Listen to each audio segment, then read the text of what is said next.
সোনাপুর কলেজের একাদশ এবং দ্বাদশ শ্রেণীর সকল গ্রুপের শিক্ষার্থীদেরকে আজকের অনলাইন ক্লাসে, বিশেষ করে আইসিটির অনলাইন ক্লাসে স্বাগত জানাচ্ছি। আজকে আমি পড়াবো চতুর্থ অধ্যায়ের হাইপারলিঙ্ক অংশটা, অর্থাৎ কিভাবে হাইপারলিঙ্ক করে বা লিঙ্ক করে এক ওয়েব পেজ থেকে আরেক ওয়েব পেজে যাওয়া যায়, অথবা একটা ওয়েব পেজের উপর থেকে নিচে বা নিচ থেকে উপরে এরকমভাবে লিঙ্ক দেওয়া যায়। পাশাপাশি একটা ওয়েবসাইট থেকে আরেকটা ওয়েবসাইটে যাওয়ার এরকম, মানে একটা ওয়েবসাইটের ওয়েব পেজ থেকে আরেকটা ওয়েবসাইটের ওয়েব পেজে যাওয়ার এরকম লিঙ্ক তৈরি করা যায়, সেটা নিয়ে আজকে আলোচনা করব। এই উদ্দেশ্যে একটা কন্টেন্ট উপস্থাপন করতেছি, আশা করি তোমরা যুক্ত থাকবে। সুপ্রিয় শিক্ষার্থীবৃন্দ, তোমাদেরকে বরাবরের মতোই আজকের ক্লাসও ওয়েলকাম জানাচ্ছি। আজকের পাঠ শেষে যেটা তোমরা বলতে পারবে, জানতে পারবে, জিনিসগুলি নিয়ে এখন একটু আলোচনা করব। হাইপারলিঙ্ক কি তা বলতে পারবে, হাইপারলিঙ্কের সিনট্যাক্স সম্পর্কে বলতে পারবে, হাইপারলিঙ্কের সুবিধা বর্ণনা করতে পারবে, হাইপারলিঙ্ক ট্যাগে ব্যবহৃত অ্যাট্রিবিউটগুলির ব্যবহার সম্পর্কে বলতে পারবে, হাইপারলিঙ্কের প্রকারভেদ করতে পারবে, ইন্টারনাল হাইপারলিঙ্ক কি ব্যাখ্যা করতে পারবে, ইন্টারনাল হাইপারলিঙ্ক ব্যবহার করে ওয়েব পেজ তৈরি করতে পারবে, এক্সটার্নাল হাইপারলিঙ্ক কি তা ব্যাখ্যা করতে পারবে, এক্সটার্নাল হাইপারলিঙ্ক ব্যবহার করে ওয়েব পেজ তৈরি করতে পারবে, হাইপারলিঙ্ক ব্যবহার করে ওয়েব পেজ তৈরি করতে পারবে, হাইপারলিঙ্কের সাথে ইমেল অ্যাড্রেস ব্যবহার করার ব্যবহার পদ্ধতির কৌশল ব্যাখ্যা করতে পারবে, ইমেইলে লিঙ্ক তৈরির HTML প্রোগ্রাম লিখতে পারবে। তাহলে এই জিনিসগুলি আমরা আজকে আলোচনা করব, এগুলি তোমরা জানবে। তো আজকের পাঠটা কি দেখো, হাইপারলিঙ্কের বর্ণনা, আর এটা হলো চতুর্থ অধ্যায়ের আমার অষ্টম কন্টেন্ট। যদি তোমরা এই আগের কন্টেন্টগুলি অনেকে হয়তো নাও পেতে পারো, অনেকে সংযুক্ত নাও থাকতে পারো, অন্যদের থেকে কালেকশন করবা অথবা আমার সাথে যোগাযোগ করবে, কেমন? ঠিক আছে, এখন আমরা মূল ইয়েতে যাই। হাইপারলিঙ্ক কি? লিঙ্ক মানে সংযোগ, এক পেজের সঙ্গে অন্য পেজের বা এক পেজের ভিন্ন অংশের মধ্যে যে সংযোগ করার পদ্ধতি তাকে লিঙ্ক বলে। তবে এই লিঙ্ক যখন হাইপার টেক্সটে শব্দ বা লেখা, ইমেজ, অডিও, ভিডিও ক্লিক করে একটা পেজের উপরে নিচ বা নির্দিষ্ট স্থানে একই সাইটের বিভিন্ন পেজের কিংবা অন্য ওয়েবসাইটের সাথে করা হয়, তখন তাকে হাইপারলিঙ্ক বলে। তাহলে এখানে পার্থক্যটা হলো, হাইপার টেক্সটে যদি করা হয় তাহলে সেটা হলো হাইপারলিঙ্ক। ওকে, মানে এই জিনিসটি লিঙ্ক তো বোঝা গেছে, এক পেজের সাথে অন্য পেজ অথবা একটা পেজের বিভিন্ন অংশের মধ্যে, কেমন? এখন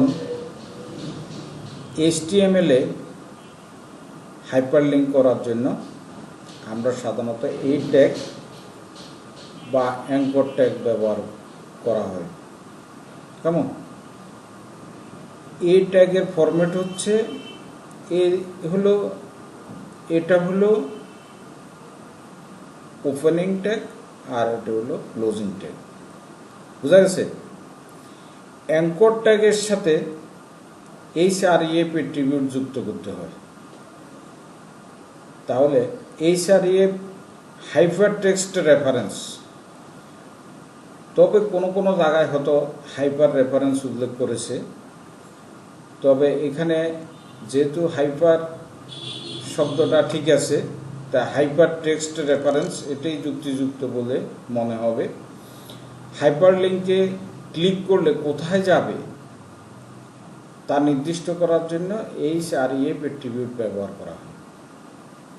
এর মাধ্যমে ওয়েব পেজে আরও বেশি পেজ যুক্ত করা যায়। হাইপারলিঙ্ক সাধারণত আন্ডারলাইন এবং হাইলাইট কালার থাকে যাতে সহজে বোঝা যায়। পরে আমরা এই যে আন্ডারলাইন হাইলাইটের ব্যাপার আসছে, পরে আমরা আরও ক্লিয়ার করে বুঝবো। তবে এখানে কিছু জিনিস হলো যে হাইপার লিঙ্ক করতে হলে একটা ট্যাগ ব্যবহার করতে হয়, সেটা হলো এ ট্যাগ, এ মানে অ্যাঙ্কর। আর এটার সাথে কি ব্যবহার করে, এইচআরইএ মানে একটা অ্যাট্রিবিউট ব্যবহার করা লাগে। তাহলে অ্যাট্রিবিউটেরও কি কাজ, মানে কোথায় যাবে তা নির্দিষ্ট করার জন্য কিন্তু এই অ্যাট্রিবিউটটা ব্যবহার করে। ঠিক আছে, আমরা পরের স্লাইডে যাচ্ছি।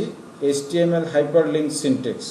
সিনট্যাক্সটা হলো এই যে কিছুক্ষণ আগে বলেছি, এ ট্যাগ, এর সাথে এইচআরইএফ, আর এখানে একটা ইউআরএল থাকে, তারপরে লিঙ্ক টেক্সট, অর্থাৎ এখান থেকে আরম্ভ করে এখান পর্যন্ত।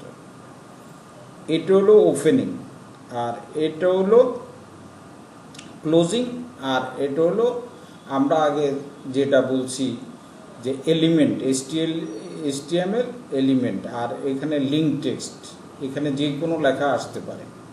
ঠিক আছে, তাহলে এখানে ইউআরএল অংশে সম্পূর্ণ অ্যাড্রেস লিখতে হয়। ইউআরএল বলতে এখানে সম্পূর্ণ অ্যাড্রেস বলতে এই যে এখানে একটা উদাহরণ দেওয়া আছে, HTTP মানে প্রোটোকল থাকবে, হোস্ট নেম থাকবে, কোনো কোনো জায়গায় হয়তো দেখা যাবে পাথ থাকে, মানে ফোল্ডার পাথ এরকম থাকে, তারপরে ফাইলের নাম থাকে, সব কিছু মিলে।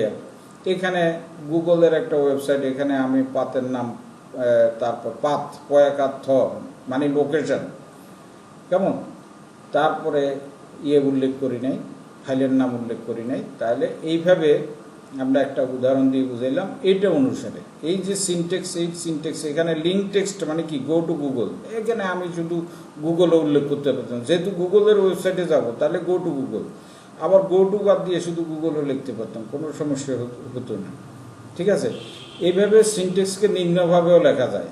HREF মানে লিঙ্ক অ্যাড্রেস, মানে ইউআরএল যেটা, এটা হলো লিঙ্ক অ্যাড্রেস। ঠিক আছে, আর লিঙ্ক টেক্সট আর এই ট্যাগ দিয়ে শেষ করছে। তবে এখানে উল্লেখ করার বিষয় যে আমরা তো জানি HTTP, তাহলে হাইপার টেক্সট ট্রান্সফার প্রোটোকল আমরা জানি, কিন্তু ইদানিং সবটা এই প্রোটোকলের সঙ্গে কিন্তু এস আছে। এস মানে সিকিউর, যে কোনো ওয়েবসাইটকে সিকিউর করার জন্য। এবং HTTPর সাথে এর মূল পার্থক্য হলো কোনো সাইটে HTTPS ব্যবহার করা হলো ডাটাগুলি এনক্রিপ্টেড হয়ে পারাপার হয়, ফলে ডাটাগুলি নিরাপদ থাকে। তাহলে নিরাপদ করার জন্য সাধারণত ওই এস মানে সিকিউর ব্যবহার করে। আর যদি এস না ব্যবহার করে তাহলে বোঝা যাবে ডাটাগুলি সিকিউর না, মানে যখন ডাটাগুলি পারাপার হবে তখন এটা সিকিউর থাকবে না। আর এখানে ডাটা পারাপারের ক্ষেত্রে এনক্রিপ্টেড, কেমন, মানে এনক্রিপ্ট করা ডাটা, এগুলো একটা নির্দিষ্ট কোডের লেখা থাকে, এই কোডটা কেউ ডুপ্লিকেট করতে পারে না, কেউ বুঝতে পারে না, কেমন। পরে এক সময় অন্য চ্যাপ্টারে এনক্রিপ্টেড ডিক্রিপ্টেড এগুলি জিনিসটা উল্লেখ আছে, পরে আমরা জানবো আরও ডিটেলস। ঠিক আছে, আমরা হাইপারলিঙ্কের সুবিধা সম্পর্কে জানবো। কতগুলি সুবিধা আছে, যেমন HTML page, image, sound file, movie ইত্যাদি রিসোর্সকে হাইপারলিঙ্ক দিয়ে নির্দেশ করা হয়। পৃথিবীর সকল দেশের মধ্যে হাইপারলিঙ্ক দ্বারা মূর্তি সেতুবন্ধন রচনা করা যায়। ওয়েব পেজে ইমেল অ্যাড্রেস হাইপারলিঙ্ক করে দিলে ওয়েব ব্রাউজাররা এখানে ক্লিক করে সরাসরি ইমেলের মাধ্যমে সমস্যার কথা জানতে পারে। ওয়েবসাইটকে সহজ ও সুন্দরভাবে ব্যবহার করা যায়। ওকে, তাহলে এখন আমরা পরের স্লাইডে যাচ্ছি। হাইপারলিঙ্কের সুবিধা, এটা অনেক সময় থাকে যে কি সুবিধা পাওয়া যায় সেটা নিয়ে। আর হাইপারলিঙ্কটাকে কিছু অ্যাট্রিবিউট ব্যবহার হয়, সেই অ্যাট্রিবিউটগুলি কি, HREF, টাইটেল, নেম, টার্গেট। যদিও এখানে আমি 4টা অ্যাট্রিবিউট উল্লেখ করেছি, মূলত আমাদের যেটা দরকার আমরা শুধু HREF এটাই ব্যবহার করব, আর বাকিগুলি এইভাবে রাখা হয়েছে। তবে সাধারণত সেগুলি আমাদের ক্ষেত্রে প্রয়োজন পড়ে না, সিলেবাসের আলোকে আমরা শুধু এটাই ব্যবহার করি। হাইপারলিঙ্কে ক্লিক করলে কোথায় যাবে তা নির্দিষ্ট করার জন্য HREF অ্যাট্রিবিউট ব্যবহার করা হয়। আর প্রতিটা আছে, টাইটেলের ক্ষেত্রে টুল টিপ হিসেবে ব্যবহৃত হয়, নেমের ক্ষেত্রে ওয়েব পেজের কোনো অংশকে বুকমার্ক করার জন্য ব্যবহৃত হয়, আর টার্গেট হলো হাইপারলিঙ্ক করা পেজ কোন উইন্ডোতে খুলতে হবে। কি নতুন উইন্ডো, না যে উইন্ডো আছে সেই উইন্ডোতে, কেমন এই ধরনের কিছু আছে কি পুরা পেজ ব্যাপী উইন্ডো হবে সেটার ব্যাপারে এই টার্গেটের ক্ষেত্রে এখানে 4টা, কোনো কোনো জায়গায় হয়তো 5টা উল্লেখ করছে, তবে এই 4টা ধরে নিয়ে তুমি অগ্রসর হতে পারো, সমস্যা নেই। কেমন এখন আমরা পরের ইয়াতে যাই, হাইপারলিঙ্কের প্রকারভেদ। এখানে 2 ধরনের হাইপারলিঙ্ক আছে, একটা হলো ইন্টারনাল বা লোকাল, আর একটা হলো এক্সটার্নাল বা গ্লোবাল হাইপারলিঙ্ক। তাহলে ইন্টারনাল হাইপারলিঙ্ক সম্পর্কে আমরা এখন জানব। এখন ইন্টারনাল হাইপারলিঙ্ক হলো একই সার্ভারে অবস্থিত একটি ওয়েবসাইটের এক পেজের সাথে অন্য পেজের লিঙ্ক তৈরির ব্যবস্থা। তাহলে এক পেজের সাথে অন্য পেজের একটা সাইট, এখানে 2টা সাইটের কথা বলা হয় না, একটা সাইটের মধ্যে যদি এক পেজের সাথে অন্য পেজ অথবা একটা পেজের মধ্যে বিভিন্ন অংশের মধ্যে লিঙ্ক হতে পারে, তাহলে এই ক্ষেত্রে হলো ইন্টারনাল হাইপারলিঙ্ক। আর ইন্টারনাল হাইপারলিঙ্কের জন্য রিলেটিভ ইউআরএল ব্যবহার করা হয়। এখন রিলেটিভ ইউআরএল হঠাৎ করে কোত্থেকে আসছে, অর্থাৎ ইউআরএল 2 ধরনের, একটা হলো রিলেটিভ ইউআরএল আর একটা হলো অ্যাবসলিউট ইউআরএল, এবং এতে প্রোটোকল ও হোস্ট নেম উল্লেখ করার প্রয়োজন হয় না। তাহলে এটা বোঝা গেছে যে রিলেটিভ ইউআরএল এ তো আমরা জানি যে প্রোটোকল থাকে নাকি, তারপরে হোস্ট নেম থাকে, তারপরে পাথ থাকে, তারপরে ফাইল নেম থাকে। এই ক্ষেত্রে কিন্তু হোস্ট নেমও নাই, প্রোটোকলও নাই। তাহলে শুধু তোমার কি কি থাকতে পারে, একটা পাথ নেম অর্থাৎ ফোল্ডার থাকতে পারে বা ডিরেক্টরি থাকতে পারে, আর একটা হলো ফাইল নেম থাকতে পারে। তাহলে এই ক্ষেত্রে সার্ভারে অবস্থিত ফাইলের নাম উল্লেখ করতে হয়, কেমন ফাইলের নাম অথবা এটাকে ফোল্ডার, কেমন এখানে এই ফোল্ডারটা অতিরিক্ত রয়ে গেছে, এটা আমরা একটু সংশোধনের ব্যাপার আছে, তোমরা একটু ধৈর্য ধরো, এটার কোনো প্রয়োজন নাই। ওকে, কেমন এটা ওই যে কপি করে এখানে আনা হয়েছে, যাক এটা একটু ডিলিট করে দিলাম, এটার কোনো প্রয়োজন নেই। কেমন তাহলে ইন্টারনাল হাইপারলিঙ্কে আমরা কি করলাম, উদাহরণ এইচআরইএফ, আর এখানে কি একটা ফাইলের নাম, আর এটা লিঙ্ক টেক্সট, এটা ঠিক আছে, this is a internal link, এটা ঠিক আছে, এটা শেষ। এখানে ইউআরএল এর পরিবর্তে শুধু একটা ফাইলের নাম বসছে, এখানে প্রোটোকলও নাই, হোস্ট নেমও নাই। ওকে, এই ক্ষেত্রে this is a internal link টেক্সটটি হাইপারলিঙ্ক অবস্থা ব্রাউজারে দেখা যাবে। এই টেক্সটটির উপর মাউস পয়েন্টার নিয়ে ক্লিক করলে একই সার্ভারে থাকা এই উক্ত ফাইলটি ওপেন বা প্রদর্শিত হবে। আবার 2 নম্বরে এখানে অতিরিক্ত একটা এই ফাইলের নামের আগে দিয়ে একটা ফোল্ডার যোগ করছি, মানে কি এটা একটা পাথ, মানে কলেজ ফোল্ডারে বা কলেজ ডিরেক্টরির আন্ডারে hscict.html ফাইলটা আছে। আর .html কেন, কারণ আমরা জানি HTML প্রোগ্রামগুলিতে যেই ফাইলটা আমরা সাধারণত সেভ করব, অর্থাৎ নোটপ্যাডে যে ফাইলগুলি আমরা সেভ করব ওগুলির এক্সটেনশন হিসাবে .html থাকে। আর যদি .html না দিই তাহলে কিন্তু প্রোগ্রাম রান করবে না, ব্রাউজারে দেখা যাবে না। ওকে, এই ক্ষেত্রেও ওই ব্রাউজারে দেখা যাবে। এই টেক্সটের উপর মাউস পয়েন্টার ক্লিক করলে একই সার্ভারে থাকা কলেজ ডিরেক্টরির অধীন, এই যে কিছুক্ষণ আগে বললাম কলেজ ডিরেক্টরির অধীন এই উক্ত ফাইলটি প্রদর্শিত হবে। আর ইউআরএল ওই যে রিলেটিভ ইউআরএল, আর একটা হলো অ্যাবসলিউট ইউআরএল, আমরা পরবর্তীতে অ্যাবসলিউট ইউআরএল এর সম্পর্কেও জানতে পারবো, সেটা এক্সটার্নাল হাইপারলিঙ্কে ব্যবহার করে। এখন ইন্টারনাল হাইপারলিঙ্ক ব্যবহার করে কিভাবে ওয়েব পেজ তৈরি করে, যেমন এখানে এক্স প্রতিষ্ঠানের হোম পেজে নোটিশ বোর্ড নামে একটি লিঙ্ক আছে।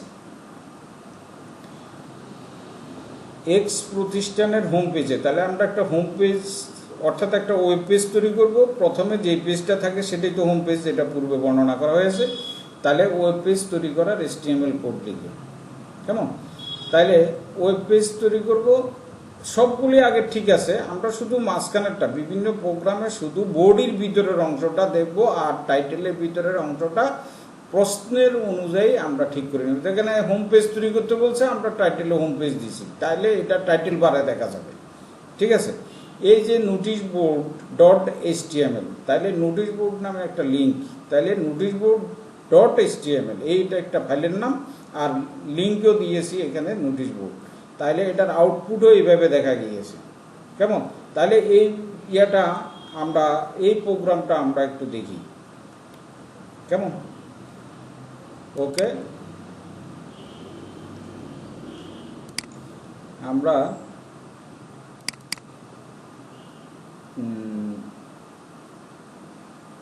তাহলে এই প্রোগ্রামটা কি আগে একটু দেখিনি, এটা না,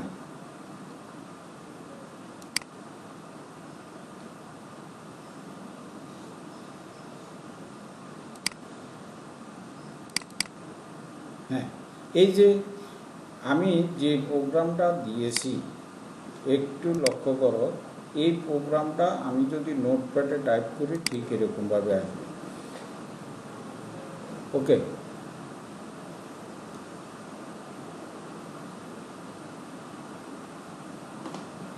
কেমন?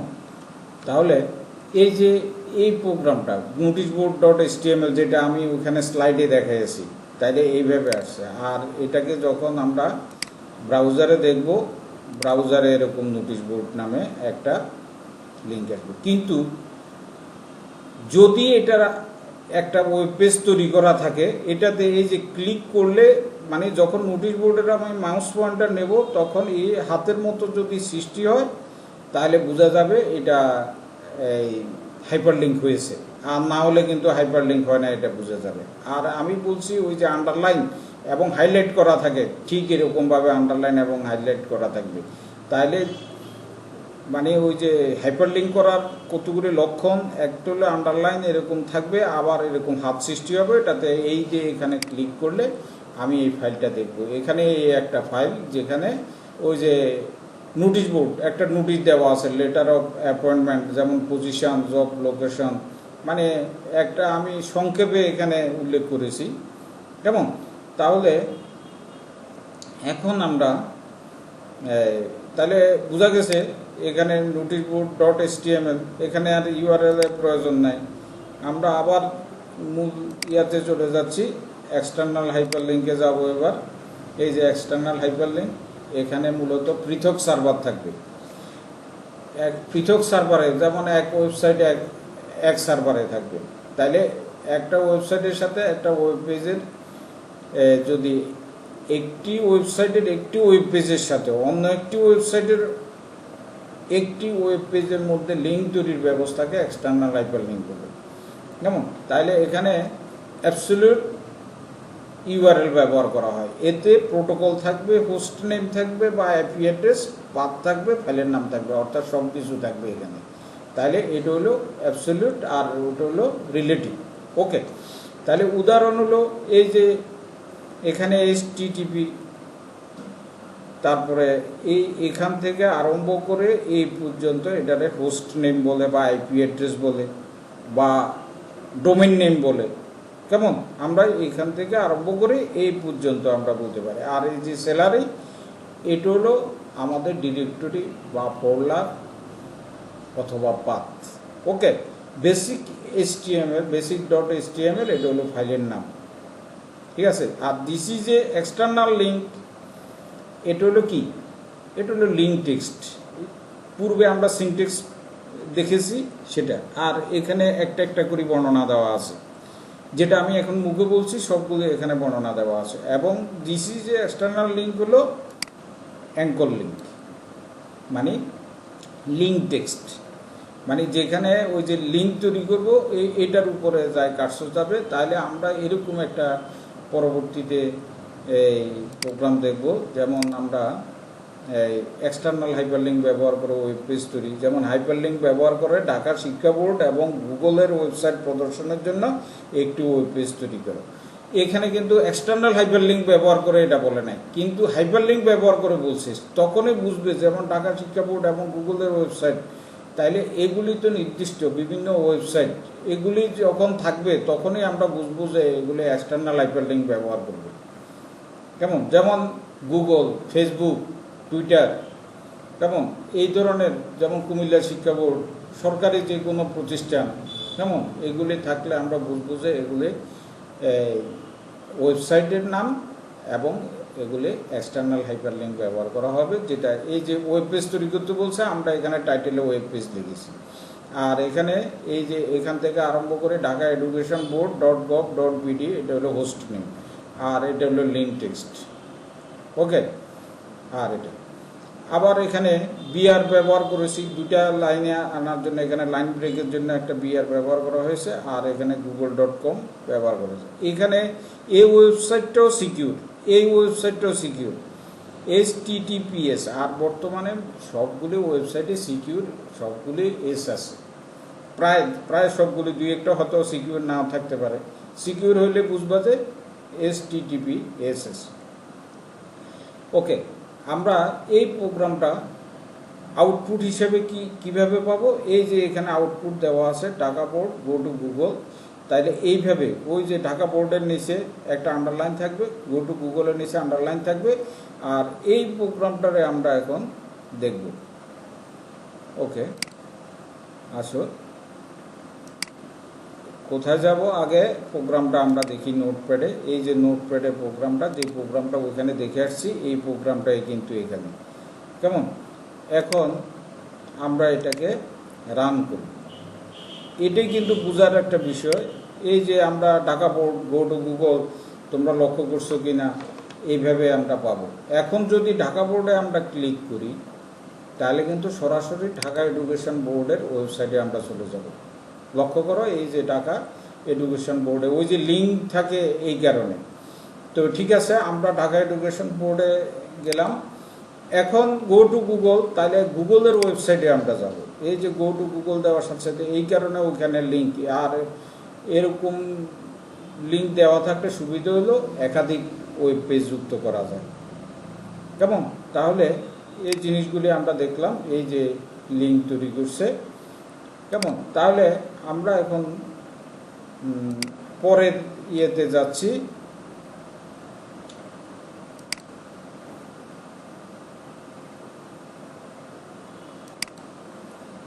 হ্যাঁ, এক্সটার্নাল গেল। এবার হাইপারলিঙ্ক ব্যবহার করে ওয়েব পেজ তৈরি। এখন পরীক্ষায় মূলত বেশিরভাগই থাকে এইভাবে প্রশ্নটা, এই যে শুধু এরকম একটা চিত্র দিয়ে দেয়, তখন এটা দিয়ে বলে যে HTML প্রোগ্রাম লিখো। আর আমি যদিও এখানে নিচে চিত্রটি লক্ষ্য করে উপযুক্ত হাইপারলিঙ্ক ব্যবহার করো ওয়েব পেজ তৈরি করো, এই কথাটাও কিন্তু থাকে না। শুধু এরকম একটা চিত্র দিয়ে দেয়, পরে বলে যে উদ্দীপকে চিত্র দিয়ে একটা HTML প্রোগ্রাম লিখো। তাইলে এই ধরনের একটা HTML প্রোগ্রাম লিখতে হবে। তাইলে কোনটাতে, যেমন ফেসবুক, কোনটাতে ইন্টারনাল হাইপারলিঙ্ক ব্যবহার করতে হবে, কোনটাতে এক্সটার্নাল হাইপারলিঙ্ক ব্যবহার করতে হবে, সেটা কিন্তু মনে রাখতে হবে। যেমন এখানে ফেসবুক, এটা আমি বলছি যে এই ধরনের ওয়েবসাইটে যেগুলি আছে সেগুলি কিন্তু এক্সটার্নাল হাইপারলিঙ্ক। এমপ্লয়ি, এটা কিন্তু ওয়েবসাইট না। কেমন? তাইলে এটা ইন্টারনাল হাইপারলিঙ্ক হিসেবে আমরা ব্যবহার করতে পারি। যেমন ইয়াহু, এটাও কিন্তু ওয়েবসাইট, তাহলে এটা তো এক্সটার্নাল হাইপারলিঙ্ক। তাইলে এই যে জিনিসটা আছে এখানে, যেমন এখানে একটু হয়েছে, ঘাটতি হয়েছে। যেমন এটা এক লাইনে না থাকলে অনেক সময় সমস্যা ঘটে। আমরা এটাকে এক লাইনে আনতে পারি কিনা দেখি।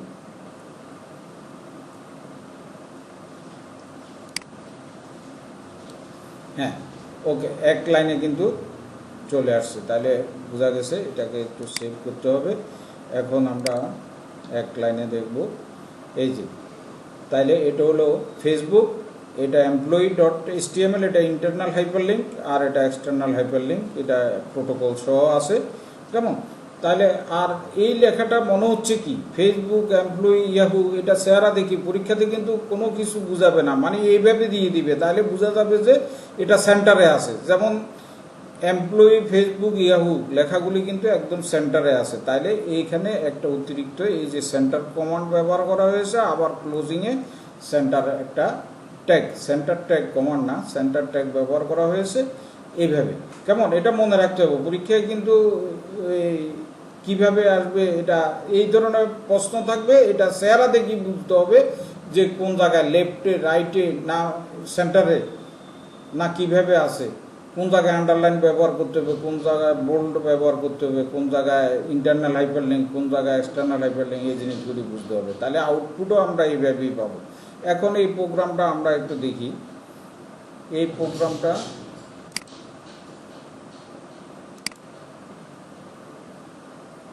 আমরা যদি একটু দেখি তাহলে এই যে ফেসবুক এমপ্লয়ি ইয়াহু এই জিনিসটা আমরা যখন ফেসবুকে ক্লিক করব তখন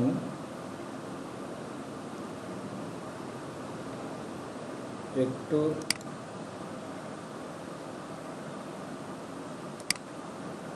সমস্যা ঘটেছে।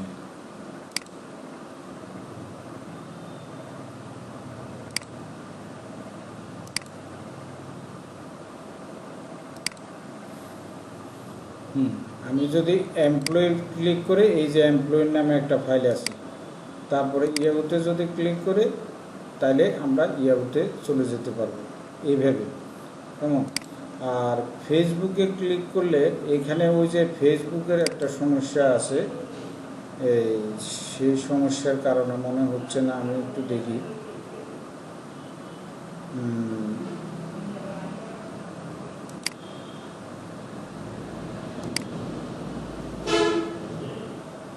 নোটপ্যাডে যাইয়া প্রোগ্রামটা দেখি। এই যে ওয়েবটা প্রথমে ছিল না, আমি ওয়েবটা লাগিয়েছি, এই কারণে মূলত সমস্যা হয়েছে। কেমন? তাহলে আমরা এটা পরে কারেকশানও করে দিতে পারবো।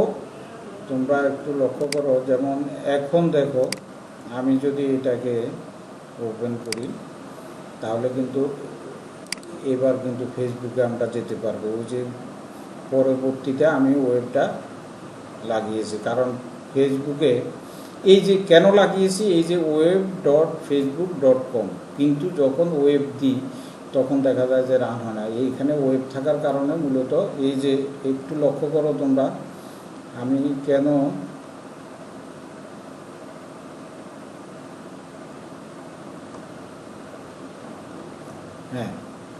আরে বাবারে,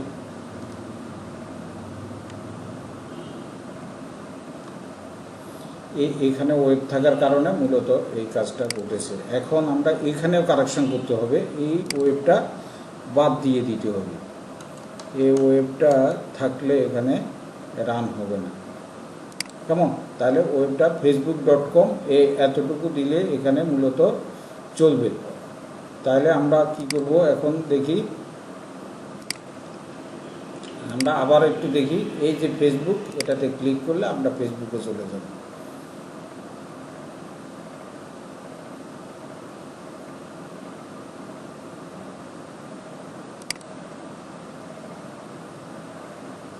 কেমন?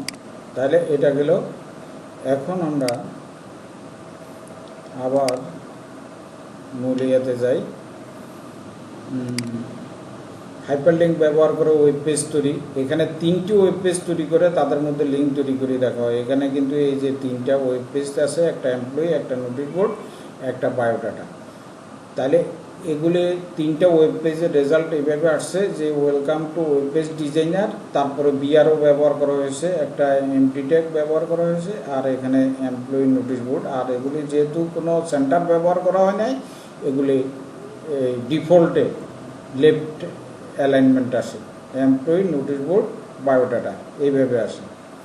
কেমন? তারপরে আমরা এখন এই প্রোগ্রামটা দেখব হাইপারলিঙ্কের 3 ওয়েব পেজ।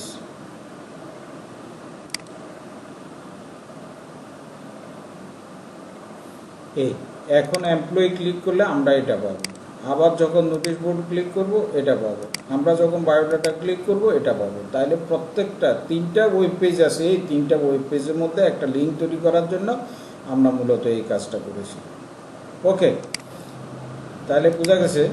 এখন আসো আমরা পরের স্লাইডে যাব। এই হাইপারলিঙ্কের সাথে ইমেল অ্যাড্রেস ব্যবহার পদ্ধতি। এখানে ইমেল অ্যাড্রেসের এখানে সংক্ষেপে আমি বলতেছি, এই যে মেল টু, এটা হলো সিনটেক্স। মেল টু থাকবে, তারপর কোলন থাকবে, ইমেল অ্যাড্রেস থাকবে, লিঙ্ক টেক্সট থাকবে, এই থাকবে। যেমন উদাহরণ দেওয়া আছে এখানে, মেল টুর সাথে sonapurcollege@hotmail.com। তাহলে এটা হলো ইমেল অ্যাড্রেস, আর এটা লিঙ্ক টেক্সট যেটা, এটা যে কোনো নামে আমরা দিতে পারি এইভাবে। তা আমরা পরের স্লাইডে যাই। একটা প্রোগ্রাম আছে, যে এখানে সোনাপুর কলেজের ওয়েবসাইটটা দেখা যায় কি না, আমরা একটু দেখি। মানে ওই যে মেল টু যদি এভাবে থাকে তখন আমরা কিভাবে এটাকে দেখি। যেমন এই যে ইমেইলে আমরা এই যে কলেজ ইমেল এইভাবে দেয়া আছে। ওকে, এখন আমরা এটাতে ক্লিক করলে সোনাপুর কলেজের ইমেইলে আমরা চলে যেতে পারব। মানে সেখানে কিছু লেখার একটা সুযোগ থাকবে, মানে কোনো সমস্যা থাকলে সেটা জানান যাবে। যেমন এখানে এই যে নট নাও ওপেন লিঙ্ক, তাহলে অলরেডি সোনাপুর কলেজের এই যে সোনাপুর কলেজ এটা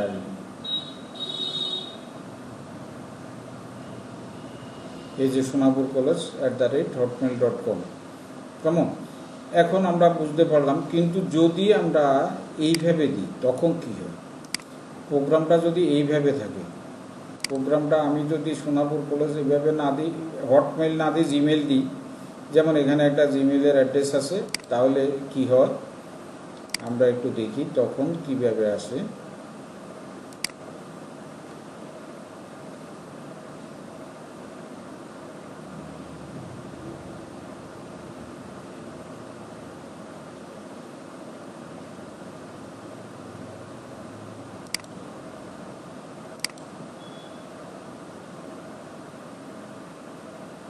একটু ওয়েট করো, আসতেছে।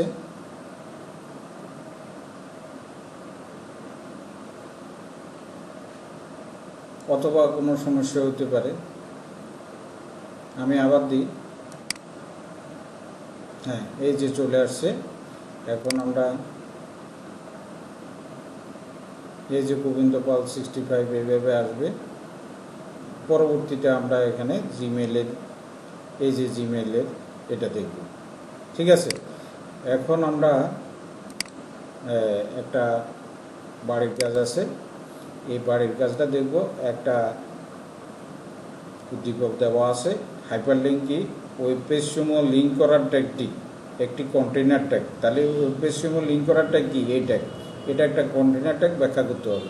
উদ্দীপক উল্লেখিত হোম পেজ তৈরির জন্য HTML লিখো। তাহলে হোম পেজে কী কী? একটা আছে ক্রমানুবর্তী তালিকা, মানে এই তিনটা দিয়ে ক্রমানুবর্তী তালিকা। আরেকটা আছে নোটিশ বোর্ড আর টুইটার নামে দুইটা লিঙ্ক থাকবে। কেমন? তাইলে সেটা। আর বিশেষজ্ঞ দলের সমাধান দ্বয়ের মধ্যে কোনটি বিদ্যালয়ের জন্য উত্তম? বিশ্লেষণপূর্বক মতামত। তাহলে বিশেষজ্ঞ দল দুই ধরনের সমাধান দিলেন। প্রথম পদ্ধতিতে খরচ কম কিন্তু নিয়মিত ডাটা আপডেট করতে সমস্যা হবে। দ্বিতীয় পদ্ধতিতে খরচ বেশি কিন্তু নিয়মিত ডাটা আপডেট করা যাবে। তাহলে কোনটা উত্তম? যেটা আপডেট করা যাবে সেটা উত্তম, অর্থাৎ এটা হলো ডাইনামিক আর ওটা হলো স্ট্যাটিক। ঠিক আছে, এই দুইটা পদ্ধতি, এটা বাড়ির কাজ হলো। তো আমরা শেষ পর্যায়ে চলে আসছি। সকলকে ধন্যবাদ। তো ঠিক আছে, আগামী ক্লাসে তোমরা যুক্ত থাকবে সেই আহ্বান জানিয়ে আজকে আমাদের যে মূল ক্লাস আমরা এখানে শেষ করব।